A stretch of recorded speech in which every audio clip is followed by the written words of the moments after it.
Welcome to magnet brains. ये है वो प्लेटफॉर्म जो आपको देता है ग्रेड 12th से लेके कहां तक, जूनियर क्लास भी बाबा, मतलब किंडरगार्टन से लेके ग्रेड 12 तक सारा का सारा कंटेंट फ्री। हम ऐसा कुछ भी नहीं बोलते कि 2 चैप्टर सुनो उसके बाद सब्सक्रिप्शन लो, कूपन कोड लगाओ, पेमेंट करो, नहीं, कोई ऐसी बकवास नहीं।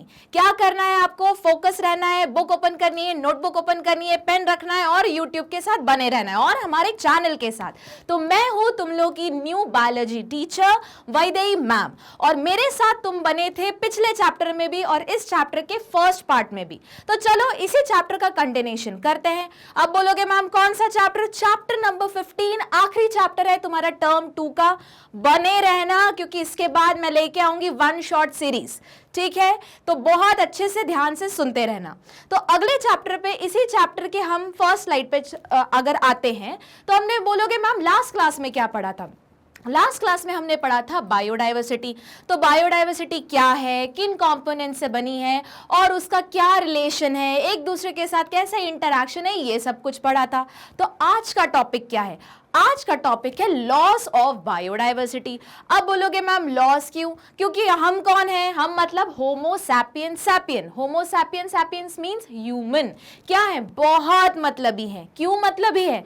उन्होंने देखा आसपास रिसोर्सेस है। कैसे रिसोर्सेस? एबायोटिक रिसोर्सेस भी, बायोटिक रिसोर्सेस भी। एबायोटिक मैम कैसे? अरे फॉसिल फ्यूल तो है। क्या आता है फॉसिल फ्यूल में? कोल, पेट्रोलियम, जो अब क्या हो रहा है? महंगा। तो खुद सोचो क्यों महंगा हो रहा है? क्योंकि वो कम होते जा रहा है। तो एक दिन आएगा वो इतना महंगा हो जाएगा और वो साथ साथ एग्जॉस्ट भी हो जाएगा। तो हमने क्या किया? रिसोर्स को खत्म करते जा रहे हैं। अब बोलोगे मैम पर फॉसिल फ्यूल तो वैसे भी कई सालों के बाद बनता है। बिल्कुल सही, पर कई सालों के बाद बनता कहां पे है? जहां पे कोई फॉरेस्ट या प्लांट्स, एनिमल मरे थे और उनका डिग्रेडेशन होते गया, प्रेशर में वो चीज दबती चली गई, तब बना।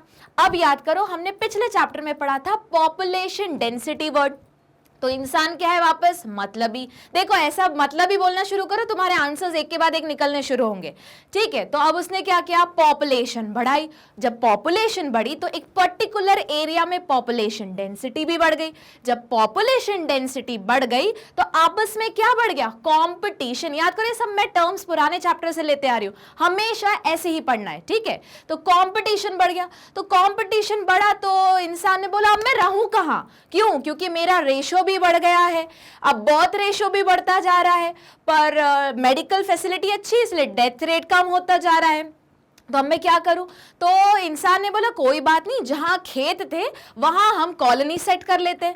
फिर फार्मर ने बोला अब मैं क्या करूं? मेरे तो फार्म हाउस, तुमने सारे के सारे कृषि भूमि, याद करो, कन्वर्ट कर दिया पूरा कॉलोनाइजेशन में। अब मैं ये कहां से लाऊं? तो फिर हमारी गवर्नमेंट ने या कुछ कुछ लोगों ने बोले काम करते, फॉरेस्ट कट करते और वहां पे पूरा का पूरा फार्मिंग सेट करते। तो अल्टीमेटली अब बोलोगे मैम ग्रोथ तो हो रही है। बिल्कुल सही, ग्रोथ हो रही है, डेवलपमेंट हो रहा है, पर किस टाइप का डेवलपमेंट नहीं है ये? Sustainable development. तो हुआ क्या?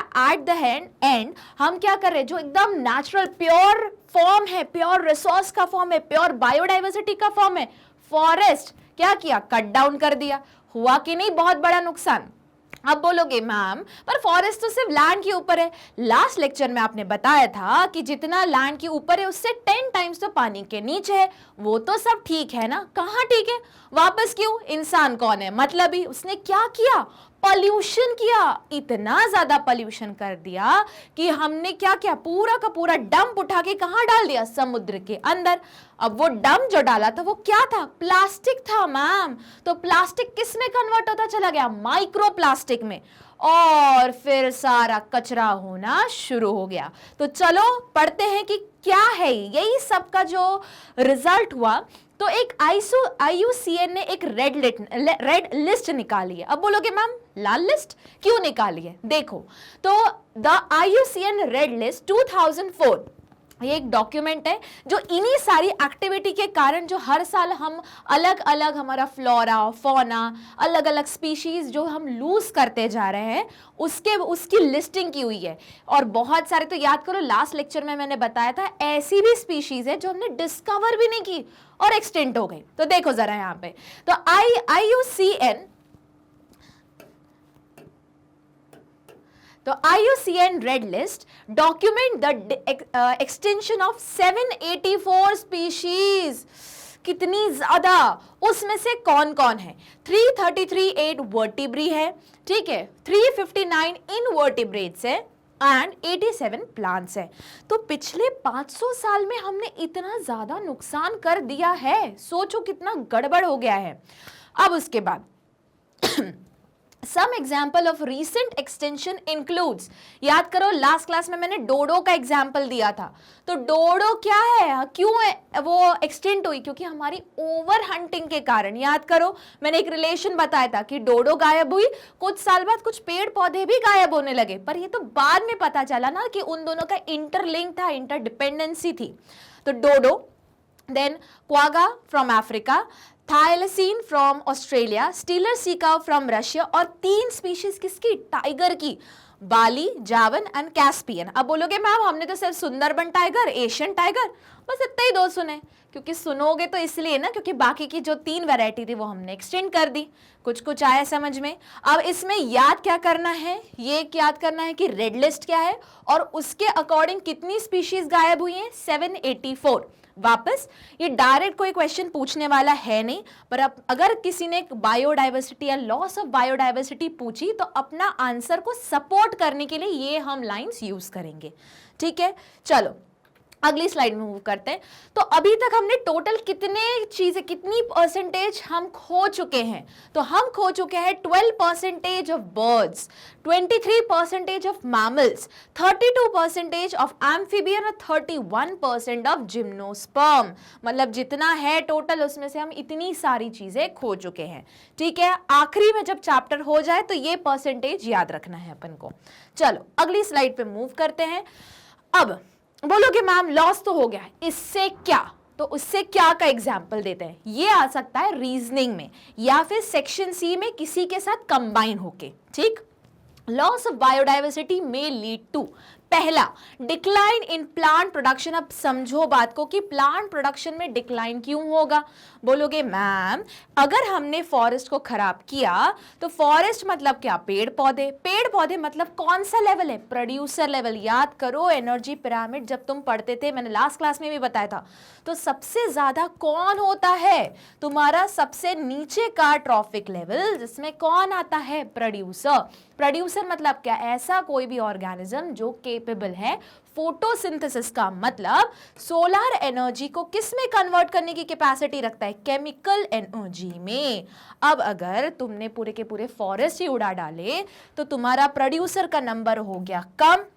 अगर ये नंबर कम हो गया तो जो इनको खाने वाले ऊपर वाले लोग थे ये क्या मानने लगेंगे? भूखे।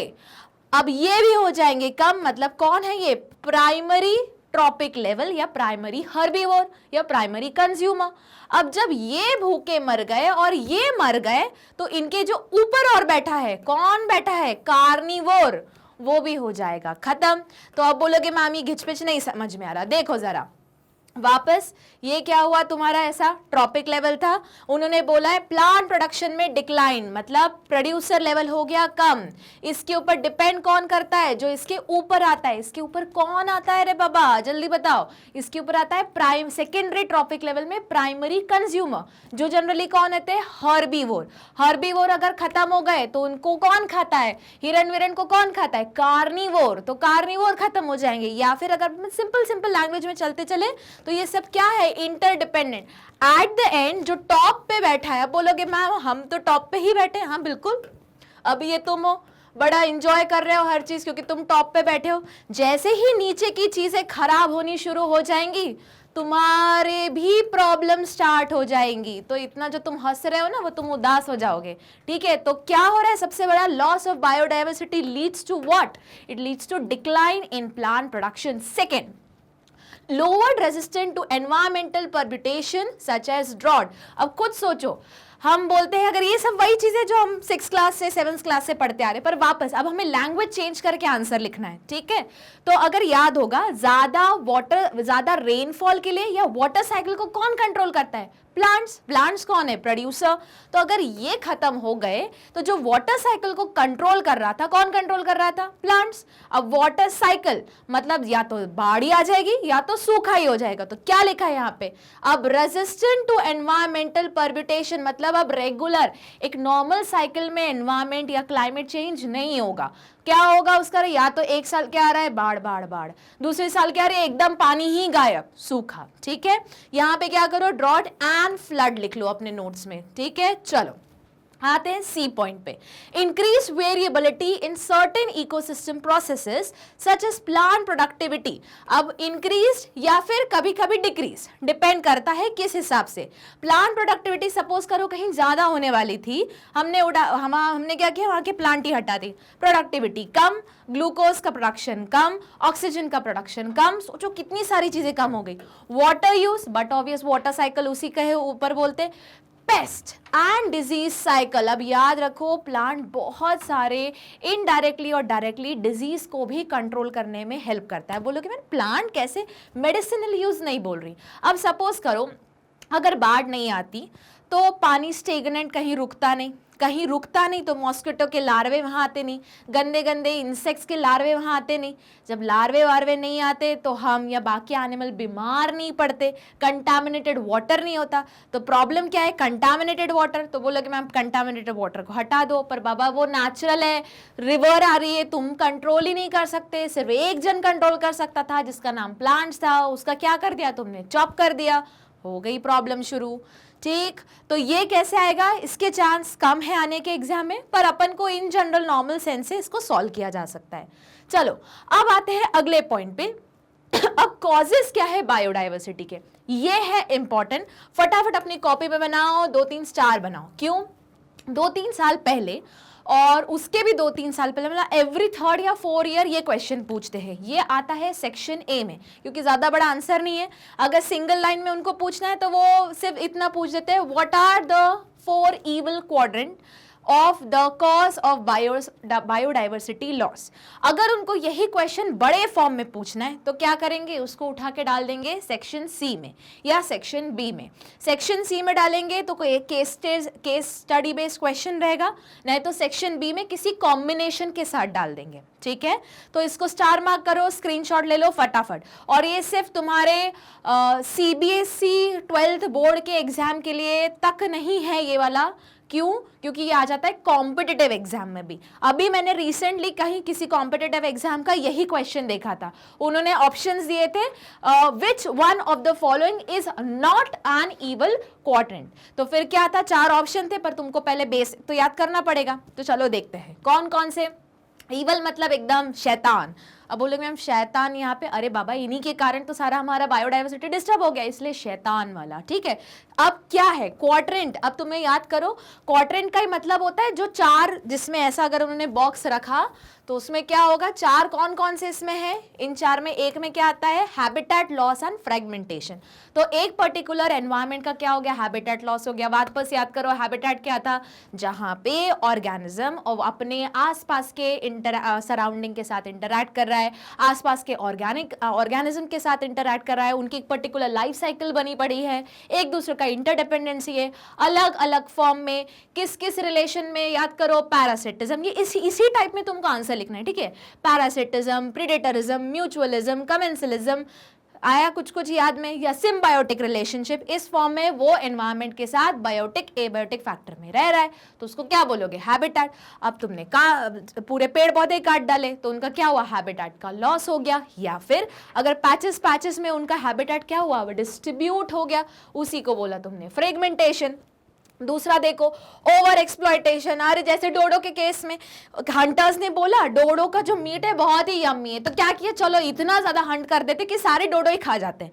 अरे खा गए मतलब क्या? इतना ज्यादा थोड़ी ना ग्रीडी बनना है बाबा कि सबका सभी एकदम निपटा डालोगे, नहीं। ओवर एक्सप्लॉयट तुम करो। याद करो किसी एक ने स्टेटमेंट बोला है कि इतना है नेचर के पास जितना तुम यूज कर सकते हो, है ना। मतलब ग्रीडीनेस फुलफिल करने के लिए नहीं दिया है नेचर ने, तो हम सिर्फ उसी इसी को क्या बोलते हैं, सस्टेनेबल डेवलपमेंट। तो हमें कैसा यूज करना है, या डेवलपमेंट भी कैसा करना है कि जितना जरूरी हो उतना ही यूज करो। तो ओवर एक्सप्लॉयटेशन का मैंने एक एग्जांपल लास्ट क्लास में दिया था। अब आते हैं एलियन स्पीशीज इन्वेजन। अब बोलोगे मैम इंडिया में या हमारे वर्ल्ड में एलियन कब से आ गए? एलियन मतलब यहाँ एलियन का मतलब है, अगर सपोज करो तुम यहाँ रह रहे हो और तुम एक पर्टिकुलर जगह पे रह रहे हो और वहां से कोई चाइना का इंसान आ जाए, तो अब तुम्हारे उस लोकल लेवल के लिए तो वो एलियन ही हुआ ना। बोलोगे मैम कैसे एलियन हुआ, वो तो चाइना का रिप्रेजेंटेटिव है। चाइना का रिप्रेजेंटेटिव है, पर तुम्हारे उस स्कूल में या तुम्हारे हैबिटेट में तो सिर्फ इंडियन लोग ही पढ़ते हैं। तो ये क्या हुआ, उन सब इंडियन का हुआ नेचुरल हैबिटेट, वो सब वहीं रहने के हैबिचुअल है। अब कोई एकदम आउट ऑफ द बॉक्स आ जाए, आउट ऑफ द बॉक्स, तो उस केस में तुम उस जो इंसान आ रहा है चाइना से या यूके से या यूएस से तुम्हारे स्कूल में पढ़ने, तो उसको हम क्या बोलेंगे, एलियन बोलेंगे। एलियन मतलब वो वाला एलियन नहीं है जो ऐसा हम बनाते हैं, ऐसा वाला कोई एलियन नहीं है, ठीक है। एलियन इन द सेंस अगर कोई नॉर्मलाइज पर्सन या उस हैबिटेट से अननोन या एकदम आउट ऑफ द बॉक्स कोई इंसान आ जाए उस जगह पे रहने के लिए, उसको एलियन बोलोगे। अब जैसे मैम एग्जाम्पल कैसे दो, एग्जाम्पल जैसे तुमको पता है जो कैंगरू है वो सिर्फ ऑस्ट्रेलिया में मिलता है। अब मैंने बोला नहीं मेरे को इंडिया में भी पालना है, तो अब अगर मैं कैंगरू उठा के यहाँ ले आऊं, पहले बात तो पलेंगे नहीं क्योंकि उनका हैबिटेट अलग है, याद करो। फिर भी मैंने जैसे तैसे पूरी मेहनत करके हैबिटेट बना डाला यहाँ पे, ठीक है। हीटर्स लगा दिए, कूलर्स एसीज लगा दिए, जो उनका पानी है सब कुछ मैंने अरेंज कर दिया। अब बताओ यहाँ के लोकल एनवायरनमेंट के लिए कैंगरू कौन हो गया, एलियन, ठीक। एलियन मतलब जादू वाला एलियन की बात नहीं कर रहे हैं हम। अब आते हैं अगला आखिरी वाला, को एग्जिस्टेंस। को एग्जिस्टेंस का मतलब है दो स्पीशीज एक साथ रह रही, उसमें से एक स्पीशीज को मैंने हटा दिया तो दूसरी स्पीशीज तो ऑटोमेटिकली निकल जाएगी। याद करो वापस, डोडो वाला ही एग्जाम्पल फिट होता है इसमें। अब हम एक एक करके सबको पढ़ेंगे। तो पहला वाला आता है हैबिटेट लॉस एंड फ्रेगमेंटेशन। अगर इस पिक्चर में देख सकते हो क्या हो रहा है, यहाँ पे माइनिंग हो रही है, डिफॉरेस्टेशन हो रहा है। तो अब देखो यहाँ इतना डेंस फॉरेस्ट था कि तुमको बेसिकली जहाँ नीचे की जमीन भी नहीं दिख रही थी, और यहाँ पे क्या कर दिया, माइनिंग के लिए डेवलपमेंट के नाम पे रोड वोड सब बना डाला। अब क्या हुआ, उस पर्टिकुलर एरिया का फ्लोरा तो गया, फ्लोरा मतलब पेड़ पौधे तो गए, पर उसी पेड़ पौधे से कौन रह रहा था, अलग अलग टाइप के फौनाज रह रहे थे। फौना मतलब animals, micro organism, fungi, bacteria और अलग पूरा किंगडम एनिमेलिया, पूरा सब कुछ डिस्टर्ब हो गया। Once covering more than 14% of the earth land, मतलब ये एक वैलिड डेटा है जो बोला गया कि कभी हमारी अर्थ कितने परसेंटेज से कवर थी, 14% of earth land surface cover थी। अब क्या हुआ, अब सिर्फ कितना बचा है, 6%। याद करो अगर तुमने ज्योग्राफी में पढ़ा होगा 10th क्लास में, तो वहां भी एक डेटा ये बोलता है कि हर कंट्री का मिनिमम कितना फॉरेस्ट कवर होना चाहिए, 6.6 के ऊपर होना चाहिए। बीच में इंडिया का ड्रॉप हो गया था, पर अब वापस हमने अलग अलग प्लान्स कंजर्वेशंस लाके वापस उसको 6.6 के ऊपर अराउंड उतना ले आए हैं। देखो ज्यादा करोगे तो अच्छी बात है, पर बहुत कम, बहुत अलार्मिंग सिचुएशन रहती है। वापस क्यों, अरे बाबा वही तो वाटर साइकिल कंट्रोल कर रहे हैं, वही तो न्यूट्रिएंट साइकिल कंट्रोल कर रहे हैं, वही तो क्लाइमेट भी तो कंट्रोल कर रहे हैं। और अगर ये सब चीजें हिल गई तो उस देश में रहने का मतलब ही क्या, अगर जहाँ पे पॉल्यूशन है, पानी भी पॉल्यूटेड, सांस लेना भी पॉल्यूटेड, सिर्फ इतना पैसा टेक्नोलॉजी के साथ रह के करोगे क्या, जब नॉर्मल बेसिक रिक्वायरमेंट ही तुम्हारी पॉल्यूटेड है या है ही नहीं। जैसे तुमने सुना होगा, रिसेंट की न्यूज़ है, रिसेंट मतलब 1 साल पुरानी न्यूज़ है, ठीक है। केप टाउन में अंडरग्राउंड वाटर खत्म। अब वो सोचो एक ऐसा शहर जहाँ पे पानी ही खत्म हो गया। अब जब पानी नहीं है तो रहेगा कौन वहाँ पे, कितना तुम बॉटल का पानी लेके आओगे, वो तो सिर्फ पीने का, यूज़ करने का पानी कहाँ से लाओगे। सिमिलरली जो चेन्नई है, एकदम सही सुन रहे हो, इंडिया का जो चेन्नई, वहाँ भी अंडरग्राउंड वाटर खत्म हो चुका है।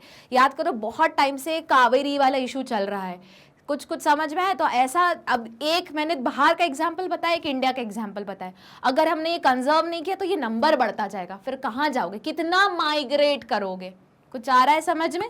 चलो आते हैं सेकंड पॉइंट पे, द अमेज़न रेन फॉरेस्ट। याद करो लास्ट क्लास में भी बताया था, अमेज़न रेन फॉरेस्ट उसको क्या बोलते हैं, लंग ऑफ द प्लैनेट। तो ये आ सकता है 1 मार्क का question, section A. For cultivating soybean और the conservation to grassland for raising beef cattle. अब देखो अमेजन फॉरेस्ट का भी रेन मतलब कवर जो है, लैंड एरिया कवर बहुत ज्यादा था, पर वापस इंसान क्या है मतलबी, उसने बोला नहीं मुझे तो सोयाबीन खाना है, तो एक काम करते हैं जो फॉरेस्ट दिख रहा है ना अच्छा नहीं दिख रहा, थोड़ा काट डालते हैं। काटा और क्या उगाना शुरू किया, सोयाबीन उगाना शुरू किया। फिर उसने बोला नहीं मेरे को अभी भी अच्छा नहीं लग रहा, थोड़ा और चॉप करते हैं इसको। और सोचो किसको चॉप कर रहे हो, जिसको क्या बोलते हैं लंग्स ऑफ द प्लैनेट, अर्थ का प्लैनेट है, मतलब जो अर्थ है अपना प्लैनेट, उसके लंग्स है, मतलब मेजर ऑक्सीजन का कंट्रीब्यूशन कौन कर रहा है, यही फॉरेस्ट। उसको भी चॉप कर डाला, क्यों? क्योंकि हमें पोर्क, बीफ इन सबको रखना था, है ना, इन सबका कल्टीवेशन, इन सबका फार्म सेट करना था। तो अगर ये सब कुछ होगा इन सब चीजों के लिए, अगर तुम एक फॉरेस्ट की कुर्बानी दोगे तो एट द एंड तो खुद ही कुर्बान होना पड़ेगा। चलो अगली स्लाइड पे मूव करते हैं। अब एक और है, अब जैसे मैंने बताया था ओवर एक्सप्लॉयटेशन, बहुत ज्यादा एक्सप्लॉयटेशन कर लिया। अब देखो क्या, जैसे ओवर फिशिंग। अब तुमने ओवर फिशिंग, मैम ये तो फिशिंग होता है, ओवर फिशिंग क्या होता है? ओवर फिशिंग ये होता है कि जितना उस पर्टिकुलर ओशियन जोन से या सी जोन से एक टाइम में तुम फिश निकाल सकते हो या फिशिंग कर सकते हो, पर नहीं तुमको इच्छा हो रही मैं तो और फिशिंग करूंगा क्योंकि फिर और कोल्ड स्टोरेज में जाएगा और मैं और उतनी ज्यादा फिश बेचूंगा तो उतना प्रॉफिट मिलेगा। अब बोलोगे मैम इसमें बुराई क्या है, एट द एंड बिजनेस ही है।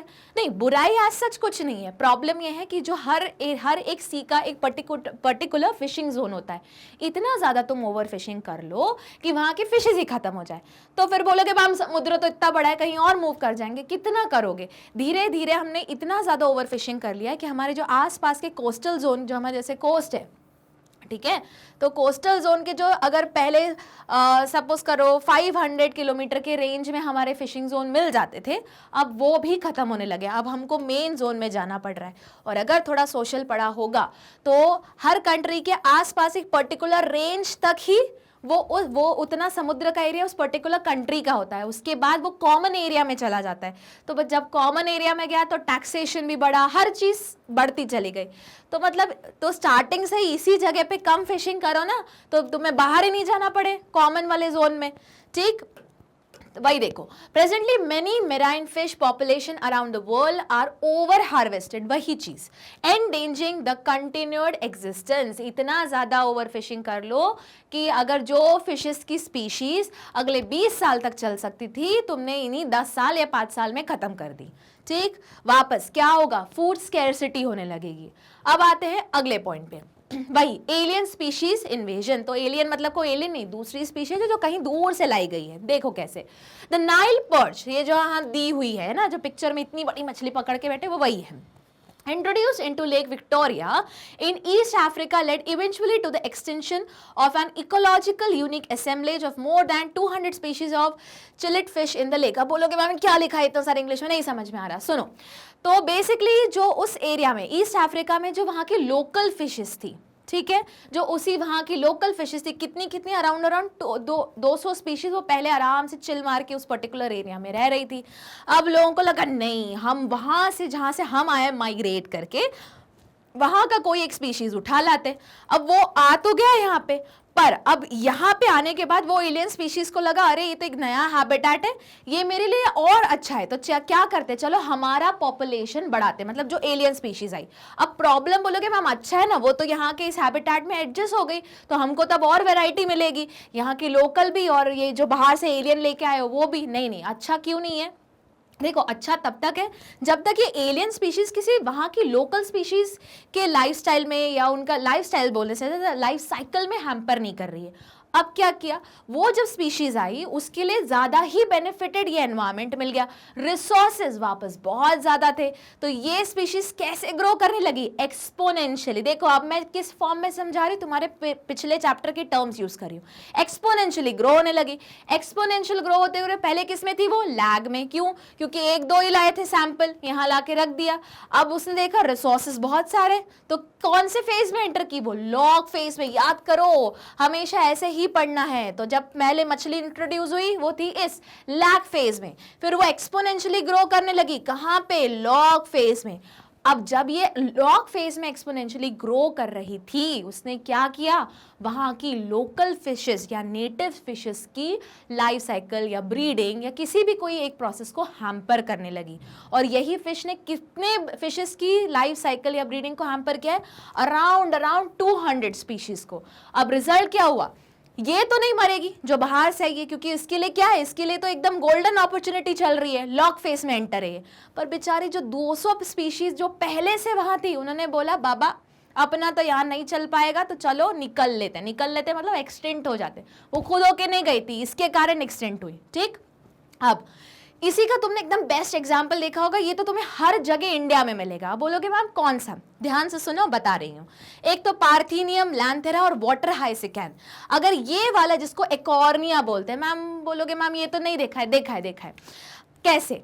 अब जैसे तुमने कोई भी अपने आसपास के तालाब में जाओ, फिर या फिर पॉन्ड में जाओ, इवन रिवर के कोने कोने में जहाँ पे स्टेबल रिवर है वहां पे जाना, तो तुम्हें ग्रीन कलर का कुछ दिखेगा। ग्रीन कलर का कैसे दिखेगा, कुछ इस फॉर्म में दिखेगा। ठीक है, इस फॉर्म में दिखना शुरू होगा। अब बोलोगे मैम इतना हमने ध्यान से देखा नहीं है, ये पानी के ऊपर फ्लोट होता है। अब बोलोगे मैम हाँ कुछ जो पेड़ पौधे लगे हुए, हाँ वही उसी की बात कर रही हूँ, जो गवर्नमेंट के बुलडोजर बार बार टाइम टू टाइम निकालते रहते हैं, उखाड़ते रहते हैं, वो यही है। अब बोलोगे मैम इसमें क्या इतना स्पेशल है? इसमें ये स्पेशल है कि जो वाटर हाइसिकैंथ है ये इंडिया का नहीं है। अब बोलोगे मैम पर ये तो हर जगह मिलता है, कोई भी एकदम टॉप में कश्मीर से लेके कन्याकुमारी तक, ईस्ट से लेके वेस्ट तक, हाँ मिलता है। बताओ क्यों? क्योंकि जब हमारे ऊपर ब्रिटिश रूल हो रहा था ना, उस टाइम पे वहां की क्वीन को लगा नहीं ये था वहां का, उनको लगा नहीं ये जहां पे मैं रूल कर रही हूं मैं हर जगह पहुंचाऊंगी। वो थोड़ी सी वहां से उखाड़ के ले आई और यहाँ पे आके अपने इंडियन पॉन्ड में डाल दिया। अब प्रॉब्लम क्या हुई, ये थी एलियन स्पीशीज और इसका मल्टीप्लिकेशन रेट बहुत ज्यादा था, मतलब ये अपने लॉक फेस में बहुत जल्दी एंटर कर जाता था। अब एंटर तो कर गया, प्रॉब्लम क्या हुआ, आसपास की जो नॉर्मल हमारी इंडिजिनस स्पीशीज थी, देखो इंडिजिनस बोलो या नेटिव बोलो, मतलब वहाँ की लोकल स्पीशीज, ठीक है, तो ये ऐसे टर्म्स यूज करना है आंसर लिखने में। तो इंडिजिनस या फिर जो नेटिव स्पीशीज थी, जैसे हुई तुम्हारा कमल का फूल, ठीक है, उसके लोटस, ठीक है, तो ये क्या होने लगा, ये एक्सटेंट होने लगा, इसका नंबर कम होने लगा। क्यों कम होने लगा? क्योंकि ये जो वाटर हाइसिकैंथ है जिसको एकॉर्निया बोलते हैं, ये भारी पड़ने लगा उन वहाँ की इंडिजिनस स्पीशीज से। ठीक, अब क्या हुआ, अब बताओ। अब जब ऑब्जर्व किया लोगों ने, बहुत ज़्यादा रिसर्च किया, तो उनको ये पता चला, सपोज करो पहले वहाँ पे बहुत सारे लोटस के प्लांट होते थे, जब से ये इंट्रोड्यूस हुआ लोटस के प्लांट का नंबर एकदम ड्रॉप हो गया। मतलब क्या हुआ, ये एलियन स्पीशीज का इस इंडिजिनस या नेटिव साइड में इन्वेजन हुआ। रिजल्ट क्या हुआ, इनका एक्सटेंशन होने लगा। अब बोलोगे मैम पर लोटस एक्सटेंड थोड़ी ना हुआ नहीं है, हमको पहले ही पता चल गया कि जैसे ही ये पानी में, क्योंकि सुंदर है, ब्लू कलर के फ्लावर्स आते हैं इसमें, स्पॉन्जी स्पॉन्जी मीजोफिल रहता है। अब बोलोगे मैम हाँ कुछ याद आ रहा है, इसलिए याद आ रहा है क्योंकि प्रैक्टिकल अभी जो तुमने दिया है बोर्ड का, उसमें स्पॉटिंग में था, ये याद करो।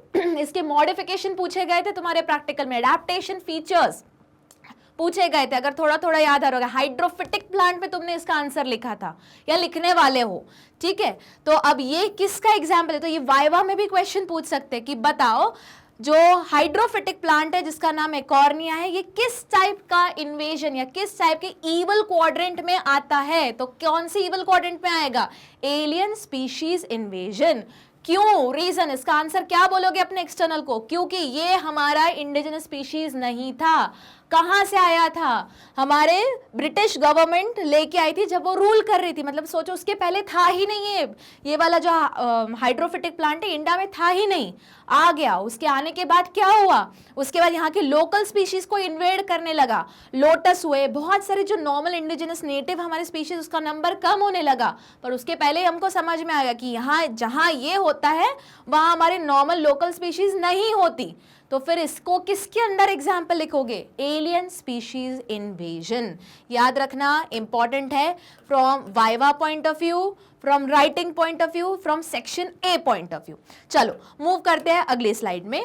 चलो अगली स्लाइड में देखते हैं आखिरी वाला रिलेशन, इवल क्वाड्रेंट वाला, को एक्सटेंशन। अब उसका मतलब क्या हुआ मैम, वही एक अगर गायब करोगे दूसरा ऑटोमेटिक गायब हो जाएगा। देखो, when a species become extinct, the plant and animal species associated with in an obligatory way also become extend. मतलब याद करो, डोडो का एग्जाम्पल दिया था, इंसान ने हंट तो कर डाला डोडो का, फिर बाद में पता चला ओ माय गॉड इस पे तो बहुत सारी अदर प्लांट स्पीशीज भी डिपेंडेंट थी अपने जर्मिनेशन के लिए, तो 2-3 साल बाद वो भी गायब हो गई। तब इंसान को होश आया, नहीं बाबा कुछ कंजर्वेशन जैसा करना चाहिए।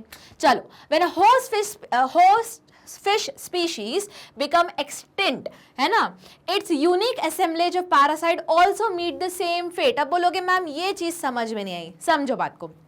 फिशेस, बहुत सारी फिशेस के ऊपर पैरासाइट रहते हैं, एकदम सही सुना, पैरासाइट रहते हैं। बोलोगे मैम हमको तो दिखते नहीं है। हाँ नहीं दिखते, क्योंकि तुम पानी में जाके नहीं देखते है ना, तुम सिर्फ खाने से मतलब रखते हो, वो भी सिर्फ कुछ कुछ लोग, सब नहीं।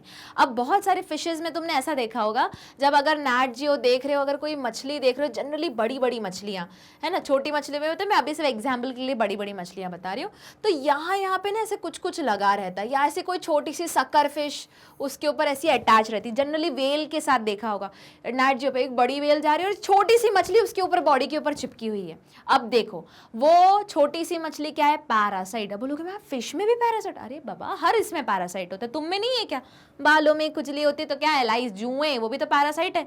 अब देखो, अब बोलोगे मैम इस हिसाब से तो जब इंसान मरा तो जुएं भी मरी, नहीं नहीं, मार क्यों रहे हो, दूसरा भी तरीका है, टकले हो जाओ, जुएं खत्म, है ना। बस चलो बहुत हो गया मजाक। तो अगर तुमने ये ऐसा वाला एग्जाम्पल देखा होगा नैट जियो पे, तो जब कोई बड़ी सी ब्लू व्हेल जा रही है, उससे एक छोटी सी मछली, 1-2 मछली पीछे चिपकी हुई है, तो वो कोई बेबी फिश नहीं है, वो सकर फिश है।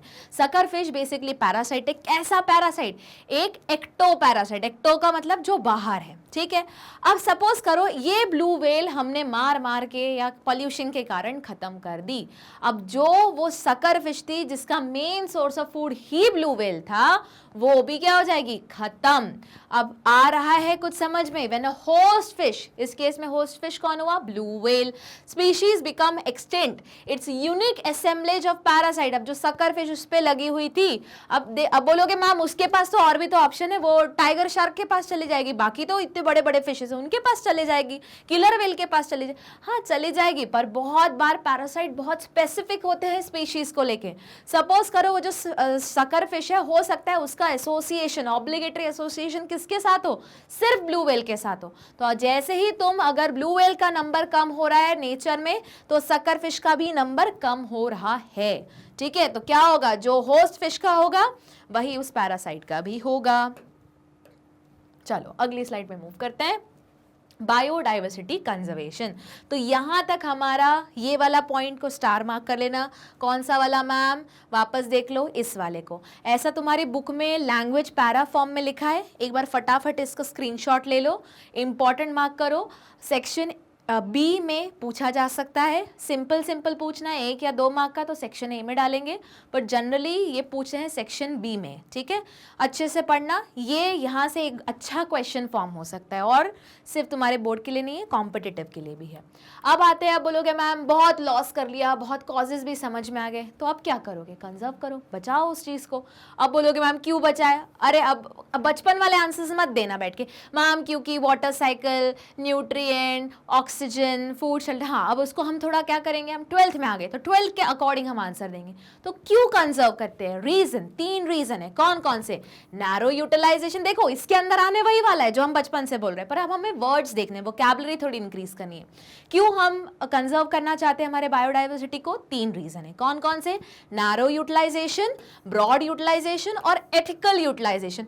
बोलोगे मैम नैरो मतलब छोटा, ब्रॉड मतलब बड़ा, ethical, ethical in the sense तुम्हारे एथिक्स क्या बोलते हैं, एथिक्स मतलब किसी को भी मारना नहीं चाहिए, है ना, हर ऑर्गेनिज्म का जिंदा रहने का इक्वल अधिकार है, क्योंकि वो हम उनसे इतनी सारी चीज़ें ऑब्टेन करते हैं, किन से मैम, बायोडाइवर्सिटी से, नेचर से, एनिमल से, इतनी सारी चीज़ें हम जब यूज़ कर रहे हैं तो हमारा भी कुछ फ़र्ज़ बनता है उनकी तरफ कि उनको प्रोटेक्ट करना। अब कुछ लोग चिपको मूवमेंट की तरह प्रोटेक्ट करते हैं, कुछ लोग हर साल प्लांट लगा लगा के इतना प्रोटेक्ट करते हैं कि एंड में वो पूरा जंगल एथिकली उगा लेते हैं, फिर उनको पद्मश्री मिल जाता है। जरा बताओ जनरल नॉलेज में किसका पूछ रही हूँ, ठीक है। तो ये इस टाइप का हमें अब आंसर्स लिखने, ये नहीं लिखना है चिपको मूवमेंट, अब तुमको क्या लिखना है, narrow utilisation, broad utilisation, ethical utilisation. तो एक एक करके स्टार्ट करते हैं। पहले आते हैं नैरो यूटिलाइजेशन में, मतलब बहुत छोटा नैरो रेंज। अब नैरो रेंज मतलब कैसे हुआ, मतलब ऐसी चीजें जो सिर्फ इन्हीं से मिलने वाली है। अब बोलोगे मैम ऐसी चीजें मतलब कैसे, अरे इतने सारे ड्रग्स हो गए, इतने सारे मेडिसिन हो गए, ये सब कहाँ से मिल रहा है, एक ही तो सोर्स है हमारे पास, कौन सा, प्लांट्स, फ्लोरा, ठीक है। Industrial products, tannins, lubricants, dye, resin and perfumes are product of medicinal importance। अब बोलोगे ma'am lubricants, dye and tannin, resin, हाँ, अगर तुमने कोई प्लांट देखा होगा उसमें से ऐसा ना थोड़ा सा ब्राउन कलर का स्टिकी सब्सटेंस निकल रहा है, तो वो और कुछ नहीं है बाबा, वो रेजिन्स है। और यही रेजिन हम बहुत बार खाने में यूज करते हैं। बोलोगे मैम खाने में कैसे, गोंद का नाम सुना है, ग्लू मतलब गोंद नहीं, मम्मा को पूछा मम्मा गोंद के लड्डू बनाए क्या, हो गया, विंटर में बनते हैं, ठीक है। तो वो गोंद मतलब स्टिकी सब्सटेंस और कुछ नहीं बल्कि एक रेजिन है। बहुत बार इन्हीं रेजिन से हम या रेजिन्स बोलो या प्लांट को कट करोगे तो उससे कुछ फ्लूइड टाइप का निकल रहा है, जैसे इंडिगो प्लांट हुआ, कौन सा कलर देता है, डाई है। टर्मरिक कौन सा कलर दे रहा है, येलो कलर दे रहा है, ठीक। लुब्रिकेंट जो ऑयलिंग ग्रीजिंग के लिए यूज हो रहे हैं। टैनिन्स क्या होता है, ये भी एक टाइप का केमिकल है जो इंडस्ट्रियल पर्पस से बहुत इंपॉर्टेंस रखता है। परफ्यूम्स, अब बोलोगे मैम परफ्यूम्स, अरे हर फूल से तो खुशबू आती, तो उसी का क्या ले लिया उन्होंने, केमिकल निकाल लिया नेक्टर से और उसको कन्वर्ट कर दिया तुम्हारे परफ्यूम में। अब देखो more than 25% of the drugs, अभी मैंने बोला ड्रग्स, अब बोलोगे मैम ड्रग्स, अरे ड्रग्स मतलब वो वाला कोकेन हेरोइन तो है, पर उसका मेन यूज क्या है बाबा, उसका मेन यूज तो हमारे मेडिकल इंडस्ट्री में। देखो कोई भी चीज ड्रग की तरह काम कर सकती है, अगर तुम एक रिक्वायर्ड अमाउंट में यूज करोगे तो उसको हम मेडिसिन बोलेंगे, रिक्वायर्ड अमाउंट से ज्यादा हो गया तो फिर उसका एडिक्शन हो जाता है। तो बहुत सारे लोगों को पैरासिटामोल का भी एडिक्शन होता है, गलत है, ठीक है। एट एंड वो भी ड्रग की तरह काम करेगा, क्यों, उसमें भी वही केमिकल है जो हमको ट्रीटमेंट के लिए यूज करे, तो एक पर्टिकुलर क्वांटिटी में वो बना मेडिसिन, ज्यादा क्वांटिटी में तो वो बन गया एडिक्शन, ठीक। तो देखो more than 25% of the drug currently sold in the market world wide and derive from plants. तो 25%, अब ऐसे याद रखो, देखो याद कैसे रखना है, 25% मेडिसिन या ड्रग कहाँ से निकलती है, 25,000 स्पीशीज ऑफ प्लांट्स निकलती, बस। हमारा पूरा आयुर्वेदा तो यही बोलता है, याद करो, ठीक है। तो अगर उन्होंने बोला नैरो यूटिलाइजेशन मतलब, अब बोलोगे मैम ये तो कॉमन है, नहीं, ये आंसर किस फॉर्म, कैटेगरी किस फॉर्म में दी गई है कि ऐसी चीजें जो सिर्फ वहीं से निकल रहा है या फिर जिसका यूज बहुत कम है। अब बोलोगे मैम ड्रग्स का तो यूज इतना ज्यादा है, पर अगर अब जब मैं तुम्हें ब्रॉड बताऊंगी ना, तो जो ब्रॉड का प्रोडक्ट है वो बहुत बड़ा है, ठीक है, मतलब इसके कंपेयर में बहुत ज्यादा बड़ा है। कैसे मैम, देखो ब्रॉड यूटिलाइजेशन में सबसे पहले क्या है, वाटर साइकिल कंट्रोलिंग, दूसरा क्या है, ऑक्सीजन साइकिल। तो ये तो रूटीन वाली चीज है ना, जो रूटीनली तुम यूज कर रहे हो। Amazon forest is estimated to produce through photosynthesis 20% of the total oxygen, तभी तो क्या बोलते हैं इसको, lungs of the planet या अर्थ। तो अब देखो ब्रॉड मतलब, अब देखो एयर में ही अगर याद होगा, अगर हम एयर का कॉम्पोजिशन देखें तो बोलते हैं 21% क्या है तुम्हारा O2, और यहाँ क्या बोल रहा है, इस 21% का 20% कौन प्रोड्यूस कर रहा है, तुम्हारा अमेज़न फॉरेस्ट। तो ब्रॉड यूटिलाइजेशन मतलब जो बड़े रिक्वायरमेंट में लगा है, जो जिसका यूटिलिटी बड़ी है। अब उसके सामने जब तुम मेडिसिन, परफ्यूम्स, टैनिन्स देखोगे तो वो तुम्हें कम दिखेगा, इसलिए उसको हमने नैरो यूटिलाइजेशन में रखा है, ठीक है, इस फॉर्म में कि किस तरीके से उसको यूज करें, इसलिए उस हिसाब से कैटेगराइज किया गया। Pollination, without which plants can not give us fruits और seed, is another service ecosystem provide through pollinator like bees, bumblebee, birds and bats। अब बोलोगे मैम पॉलिनेशन क्यों, देखो पॉलिनेशन क्यों चाहिए होता है, ताकि क्या हो, एट द एंड पॉलिनेशन हुआ, यहाँ से पोलन आया, स्टिग्मा पे अटैच हुआ, पोलन ट्यूब बनी, मेल गैमेट आया, यहाँ पे ऊपर गया, फर्टिलाइजेशन हुआ, फर्टिलाइजेशन का रिजल्ट क्या हुआ, फ्रूट बना, फ्रूट के अंदर क्या था, सीड बना, यही फ्रूट हमने खाया, सीड फेंक दी, ऐसे नहीं फेंकी, वाइल्ड में बात कर रही हूँ, ठीक है, वाइल्ड में किसी बंदर ने खाया, ऐसी फेंकी, हमने उठा के उसको गीले कचरे में डाल दी, ठीक। तो जब फेंकी नेचर में, वहीं से एक नया प्लांट जर्मिनेट हो गया। तो बेसिकली प्लांट्स का एक बड़ा यूसेज क्या है, खुद को भी स्प्रेड करने का, पॉलिनेशन इंपॉर्टेंट है क्योंकि एट द एंड वो प्रोजेनी बनाने में भी हेल्प कर रहा है।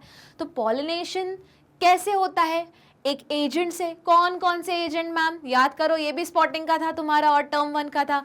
अगर तुम विंड, वाटर, और इंसेक्ट्स यूज कर रहे हैं तो इंसेक्ट्स के लिए हम क्या बोलते थे, एंटोमोफिलस। अगर बर्ड्स यूज कर रहे हैं तो क्या बोलते थे, ऑर्निथोफिलस। कुछ कुछ याद आया। तो इन सब की क्या है, पॉलिनेटिंग एजेंट है।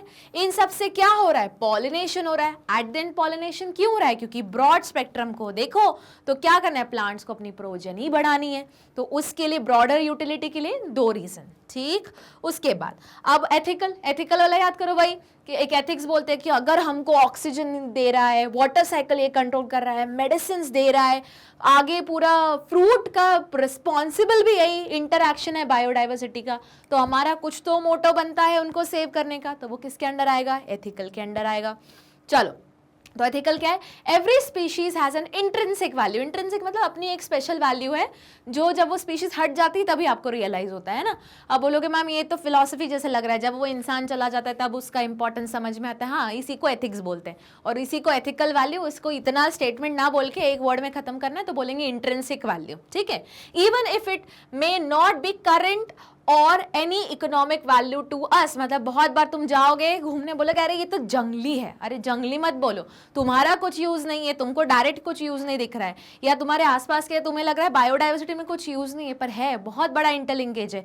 याद करो इसको कैसे एक्सप्लेन किया गया था लास्ट, इसमें मैंने बताया था एक रिवेट पॉपर हाइपोथेसिस से। रिवेट पॉपर कुछ याद करो, याद आ रहा है कि भले तुम्हें स्पीशीज का डायरेक्ट यूज नहीं दिख रहा, तुमको डायरेक्ट इकोसिस्टम में या फूड चेन में उसका डायरेक्ट इन्वॉल्वमेंट नहीं दिख रहा, पर ये कैसा है, वो प्लेन की तरह है। कौन सा प्लेन मैम, अगर सपोज तुम लोग जा रहे हो घूमने और एक प्लेन है, उसमें वही छोटे छोटे स्क्रू लगे हुए हैं, तुमको स्क्रू अच्छा लग गया, तुमने उखाड़ के ले गए घर, ऐसे तुम्हारे जैसे हर पैसेंजर को लगने लगा, इतने ज्यादा स्क्रू उखड़ गए कि क्या है, वो प्लेन का एक विंग ही टूटने लगा।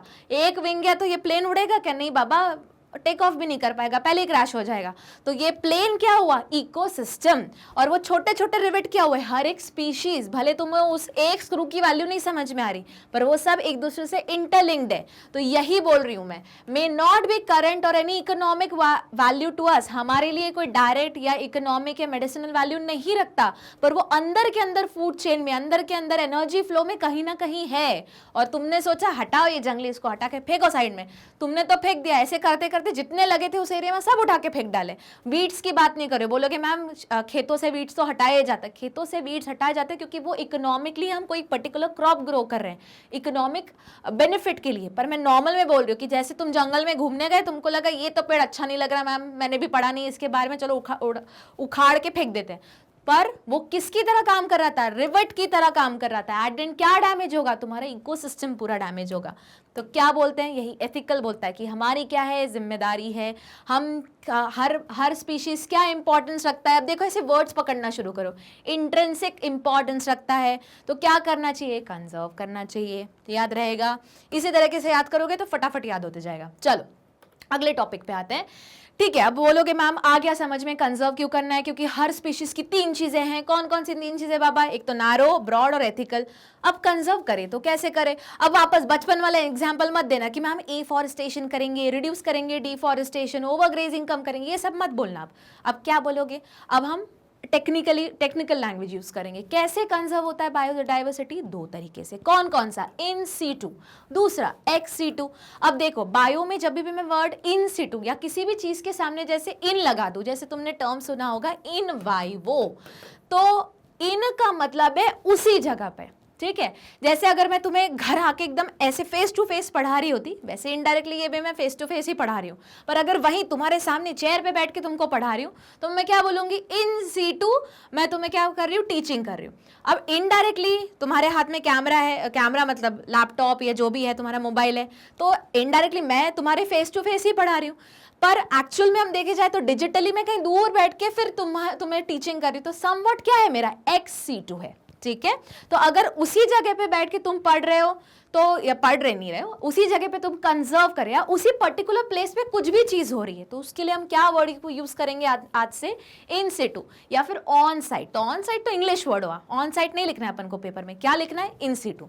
एक्स सिटू, तुमको लगा यार यहाँ काम नहीं बन रहा, क्या करते हैं, इसको आप पर्सनली कहीं और भेजते हैं पढ़ने के लिए, ठीक, तो इसको क्या बोलेंगे, एक्स सिटू, ठीक है। तो XC2 पढ़ने के लिए नहीं, मतलब अगर तुमने बोला कि हम जहाँ पे सपोज एनिमल रह रहा है, चलो इसी एरिया को क्या कर देते, प्रोटेक्ट कर देते, उसको वहीं उसी के एरिया में रहने देते, पर अब हम नहीं घुसेंगे, हम उसमें डिफॉरेस्टेशन नहीं करेंगे, हम उसमें पोल्यूशन नहीं करेंगे, हम उसको वहीं रहने देंगे उसके हैबिटेट में, तो उसको बोलेंगे इन सीटू। तुमको लगा यार यहाँ काम नहीं बन रहा है, ये तो अभी भी इंडेंजर्ड है, चलो उसको लेके जाते कहीं, एनवायरमेंट क्रिएट करते, उसको रखते एकदम आराम से सहेज के, तो उसको क्या बोलेंगे, XC2 या ऑफ साइट। ठीक, चलो अगली स्लाइड देखते हैं। तो अब इन सीटू ही ढंग से अपन को इन डिटेल पढ़ना है। क्या है, बायोडाइवर्सिटी हॉटस्पॉट्स। याद करो ये पिछले स्लाइड, पिछली क्लास में भी हमने डिस्कस किया था, पिछले चैप्टर में भी डिस्कस किया था। बायोडाइवर्सिटी हॉटस्पॉट, जल्दी बताओ बिना स्लाइड में देखे, कितने हॉटस्पॉट्स बताए थे, 34। उसमें से इंडिया में कितने हैं, 4।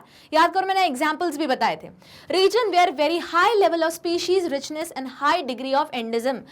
इसको मार्क करो 2-3 स्टार। ये है सीबीएसई बोर्ड का एकदम top most favourite question. CBSE board का पेपर जो भी बनाता है उसका खाना डाइजेस्ट नहीं होता है जब तक ये क्वेश्चन ना पूछे। क्या ma'am, biodiversity, what do you mean by hotspots, how many hotspots are there in India, name them. ये आएगा तुम्हारे सेक्शन ए का क्वेश्चन, 2 मार्क का। ठीक है, तो ये एकदम स्टार बनाना ही है, जितने स्टार बनाने बना दो, ये तो एकदम फिक्स क्वेश्चन रहता है।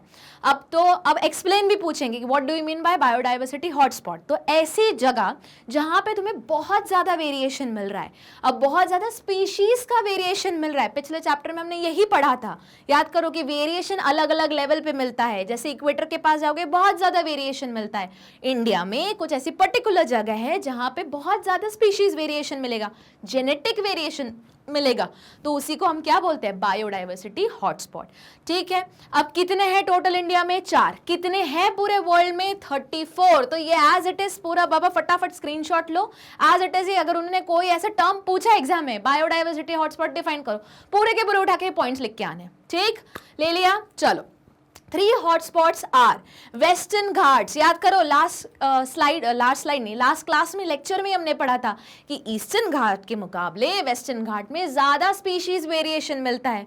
क्यों, क्योंकि वेस्टर्न घाट क्या है, एक हॉटस्पॉट है। दूसरा हॉटस्पॉट कहाँ है, श्रीलंका। तीसरा कहाँ है, श्रीलंका मतलब अपना वेस्टर्न घाट्स एंड श्रीलंका। ठीक है, तीसरा कहाँ है, इंडो बर्मा। और चौथा कहाँ है, हमारा पूरा का पूरा हिमालय रीजन। ठीक है, अब इन इंडिया इकोलॉजिकली यूनिक, तो ये भी इंपॉर्टेंट है, ये इनका दूसरा फेवरेट क्वेश्चन है। अगर उन्होंने हॉटस्पॉट पूछा तो भले उन्होंने पूछा हो कि इंडिया के बताओ या ना बताओ, अपन अपने आंसर में लिख के आने वाले हैं, तो याद कर लो। In India ecologically unique and biodiversity rich region are legally protected as biosphere reserve, national park and sanctuaries. तो इंडिया में हॉटस्पॉट तो है, उनको तो सेव करना ही है, पर उसके अलावा, अब बोलोगे मैम उसके अलावा क्या बचा रहा, जहां ऐसी जगह जहां पे तुमको लग रहा है ये भी उस ऑर्गेनिज्म का नेचुरल हैबिटेट है, या फिर ऑर्गेनिज्म से करेक्ट वर्ड है बोलना कि पूरा का पूरा इकोसिस्टम ही है वहीं पे, उस जैसा इकोसिस्टम और कहीं नहीं मिल रहा। तो चलो क्या करते हैं, उसी के आसपास बाउंड्री बना देते हैं और उसको घोषित कर देते हैं क्या, नेशनल पार्क। अगर बहुत बड़ा एरिया है, बहुत किलोमीटर्स तक फैला हुआ एरिया है, तो उसको हम बोलेंगे नेशनल पार्क। उससे अगर एरिया कम है और ऐसी जगह जहां तुम जा सकते हो, आ सकते हो, देखो नेशनल पार्क में ना कुछ कुछ जोन्स रहते हैं जहां हमारा जाना तो एकदम बिल्कुल प्रोहिबिटेड होता है, जाना ही नहीं है उस जगह में, वहां पे सिर्फ जानवर राज करते हैं। ऐसे याद रखा करो, डिफरेंस मैं एकदम इजी ट्रिक से बताऊंगी। ठीक है, और सेंचुरीज हुआ। ठीक है, अब एक होता है जूलॉजिकल पार्क। अभी 2 मिनट के लिए होल्ड करो। जूलॉजिकल पार्क एग्जाम्पल होते हैं किसके, XC2 के। तो बोलोगे मैम नेशनल पार्क और जूलॉजिकल पार्क में अंतर क्या है। जूलॉजिकल पार्क तुमने एक पहले देखो, ऐसे समझो, एक बड़ा सा एरिया कवर किया, बहुत स्क्वायर किलोमीटर तक था, वहाँ एक पर्टिकुलर इकोसिस्टम था, पर्टिकुलर जानवर उसी जगह पे मिल रहे थे। तुमने बोला इसको अपन यहीं सेव करेंगे, अंदर घुसेंगे नहीं, अगर हमें अंदर घूमने जाना है तो हम एक केज के डब्बे में बैठ के जाएंगे, घूमेंगे, आवाज नहीं करेंगे, बाहर आ जाएंगे। अब तुमने बोला अरे यार ये जानवर यहाँ फिर भी सेव नहीं हो पा रहा है, काम करते हैं इसको यहाँ से निकालते हैं, इसकी हैबिटेट से निकालते हैं, दूसरी जगह पर रखते हैं और फिर उसको सेव करने का ट्राई करते हैं। तो यहाँ से निकाला, यहाँ लेके आए तो उसको बोल दिया हमने जू। या फिर कोई जो एनिमल इलीगली कैप्चर किए गए थे, यूज हो रहे थे ह्यूमन एक्टिविटीज के लिए, उनको हमने बचाने के लिए वापस तो यहाँ नहीं लेके आएंगे, क्योंकि यहाँ पे तो उनका नॉर्मल इकोसिस्टम है। अब इस जो ये जानवर है उसके लिए तो ये इकोसिस्टम नया रहेगा, तो उसको उठा के हमने अलग जगह प्लेस किया, उसको जू बोला। तो यहाँ पे तुम केज में बन के जा रहे थे जानवरों को देखने, वहां पे जानवर केज है, तुम बाहर ऐसे आराम से घूम रहे हो, तो ये एक बड़ा डिफरेंस हुआ। ठीक है, तो देखो इंडिया में इकोलॉजिकल यूनिक, तो अगर हमें बड़ी बड़ी बायोडाइवर्सिटी को बचाना है तो 3 तरीके हैं हॉटस्पॉट को छोड़ के। कौन कौन से? नेशनल पार्क, सेंचुरीज और कौन से? Biosphere reserve. ठीक है, चलो अगले स्लाइड पे मूव करते हैं।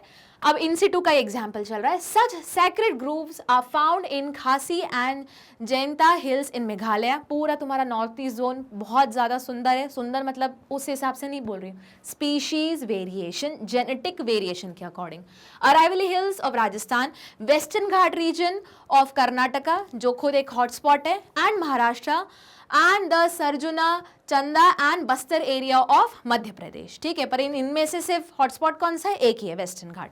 इन Meghalaya the sacred grove are the last refugee for the large number and rare and threatened plants. बहुत सारे, जैसे तुमने पढ़ा होगा स्नोई लेपर्ड या क्लाउडेड लेपर्ड, वो कहाँ मिलता है? सिर्फ उसी जगह पे। रेड पांडा कहाँ मिलता है? इन्हीं मेघालय फॉरेस्ट में। फिर तुमने एक लायन टेल मैकॉक पढ़ा होगा, एक ऐसा बंदर देखा होगा। अब मेरे ड्राइंग इतने सुंदर नहीं है, चलो बंदर को भी स्माइल करवा देते हैं। ऐसे उसके आसपास ऐसे बाल रहते हैं पूरा, एकदम ऐसा लगेगा शेर जैसे। शेर नहीं है, बंदर है वो, इसीलिए उसको, और उसकी टेल भी कैसे रहती है? शेर जैसे रहती है। इसको लायन टेल मैकॉक बोलते हैं।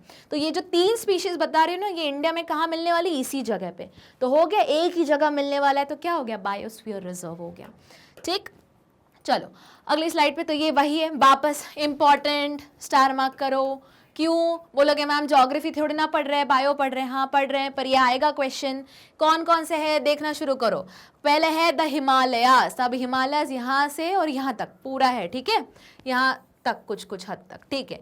Indo Burma region, Indo Burma region हुआ, वेस्टर्न घाट से हुआ, और सुंडालैंड। सुंडालैंड मतलब बेसिकली अपना अंडमान एंड निकोबार। वहाँ पे भी अगर तुमने पढ़ा होगा या याद होगा, आज भी बहुत सारे ट्राइबल जोन्स रहते हैं जहाँ पे हमारा जाना मना है। अगर हम लोग घुस गए ना वहाँ पे तो वो हमको मार डालेंगे। मतलब उनका उस टाइम से इकोसिस्टम अपना कंजर्व है, वो बहुत एग्रेसिव है नेचर में। सेम तुमने सुना होगा जैसे रेड इंडियंस बोलते हैं ना, सो तुमने सुना होगा लक्षद्वीप में भी, जो यहाँ पे हमारा एक आइलैंड है, वहाँ पे भी बहुत सारे ऐसे आदिवासी लोग रहते हैं, पर वो बहुत क्लोज है, मतलब एकदम नेचर से ही क्लोज में है। अगर उसके उनके ऊपर से अगर गलती से कोई ड्रोन भी जाता है ना, तो वो अपना भाला फेंक के उस ड्रोन को भी गिरा देते हैं। तो वो क्या है, एकदम अनडिस्टर्ब जोन है, घुसना भी नहीं है उस एरिया में। ठीक है, तो ये है इंपॉर्टेंट 4 हॉटस्पॉट्स इंडिया में है। चारों के नेम याद रखने हैं। हिमालयन, जल्दी बताओ, सुंडालैंड, तीसरा जल्दी बिना देखे बताओ, इंडो बर्मा, और चौथा वेस्टर्न घाट्स। कितने में से? 34 में से। चलो अब XC2 बोलोगे मैम समझ में आ गया, वहाँ जानवर अच्छा लग रहा है, उन्होंने बोला हम वहीं छोड़ के रखेंगे, वहीं उनको करने देंगे, वहीं उनकी पॉपुलेशन ग्रो होने देंगे, उनके एनवायरनमेंट में डिस्टर्ब नहीं करेंगे। पर कोई अगर मर गया तो, किसी का इलीगल हंटिंग हो गया तो, कोई घायल हो गया तो छोड़ देंगे क्या वहाँ पे? नहीं, अब उसको उठा के लाएंगे और कहाँ रखेंगे? हमारे जू में, उसको प्रोटेक्ट करेंगे।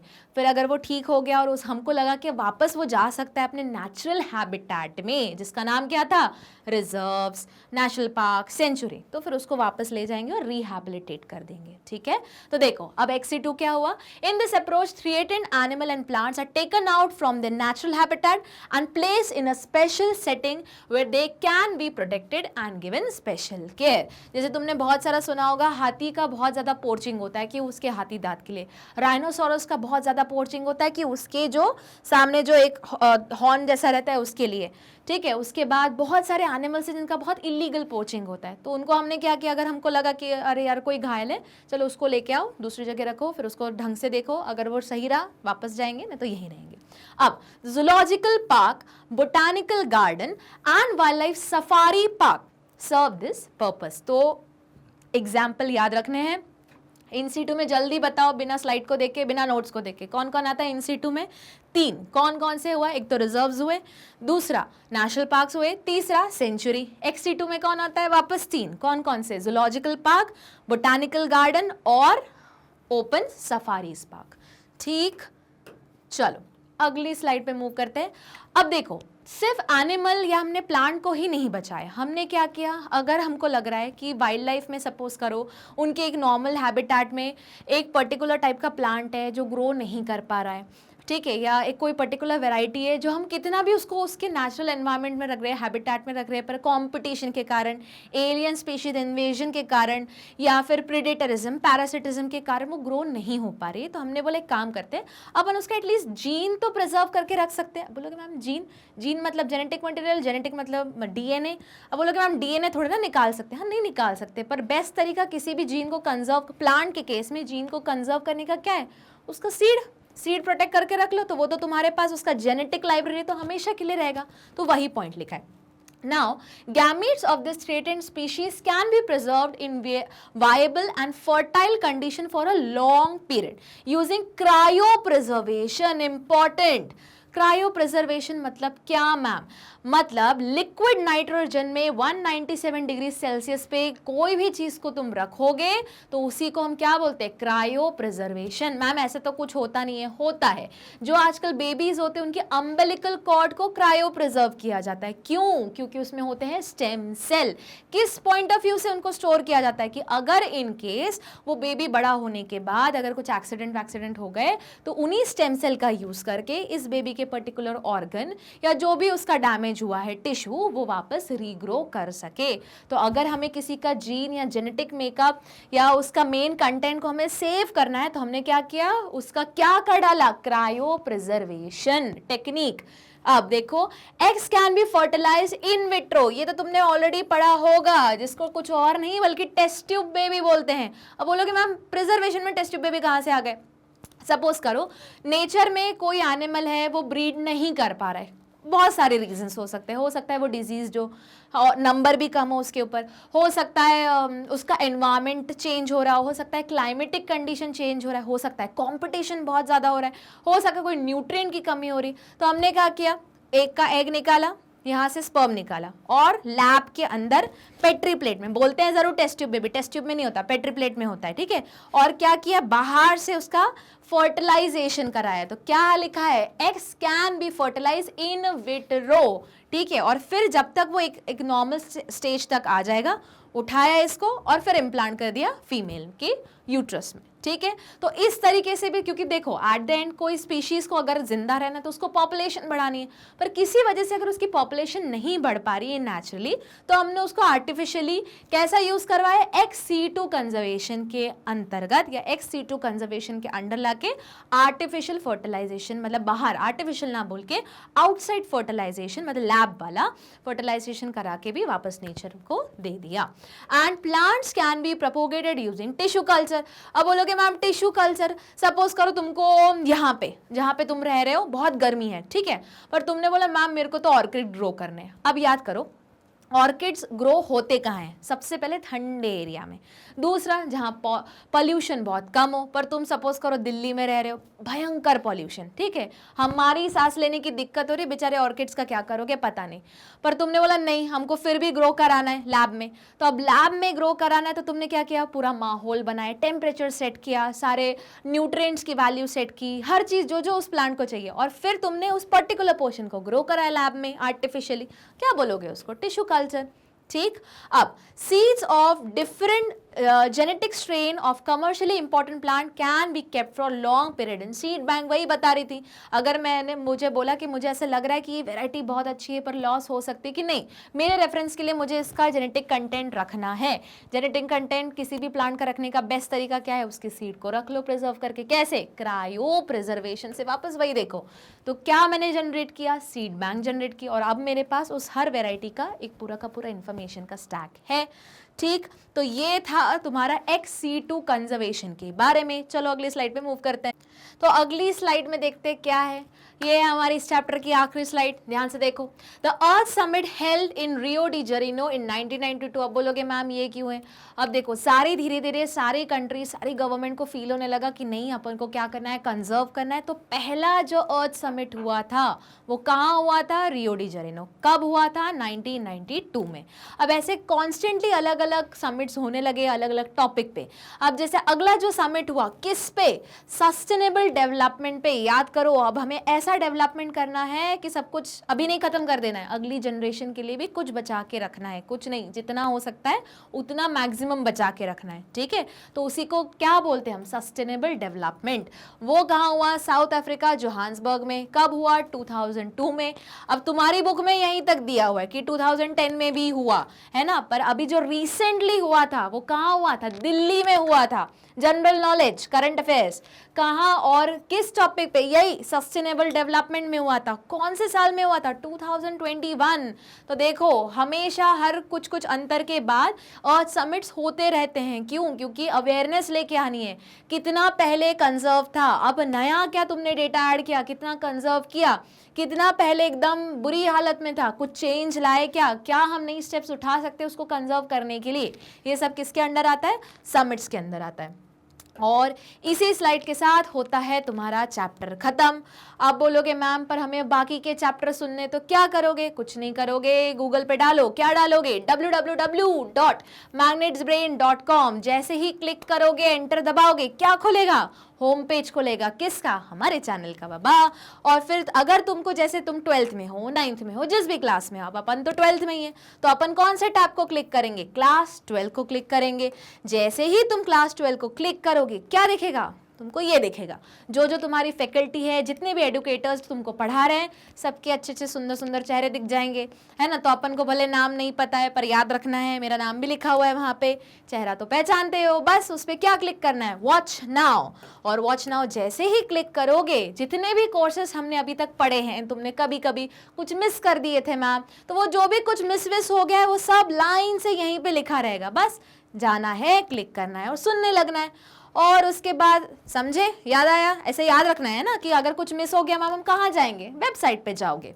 चलो अब सिर्फ खुद ही यूज करना है क्या, नहीं, मैग्नेट ब्रेन किस में है, हिंदी में भी है। तो अपने जितने भी फ्रेंड्स हैं हिंदी मीडियम वाले, उनको भी बताना है कि हमारा मैग्नेट ब्रेन्स का हिंदी का चैनल भी है। क्या करना है, उसको लाइक करना है, शेयर करना है, सब्सक्राइब करना है। क्यों, क्योंकि वो किंडरगार्टन से लेके ग्रेड 12th तक है।